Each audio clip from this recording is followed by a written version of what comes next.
Honda Elements are great for camping, although getting out of your element once you're in it, that's not so easy.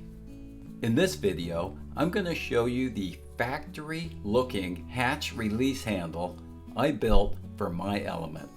This inside hatch handle easily opens, is durable, it's made of metal, and it sits flush into the panel.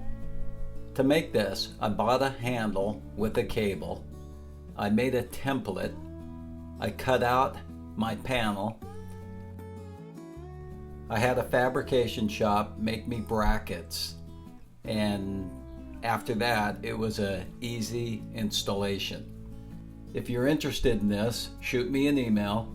It's about $100. I can send it to you. This kit will include the handle, the cable, the brackets, the screws, a template, and a clear video showing every step how to do it. If you like my video, consider subscribing and give me a thumbs up.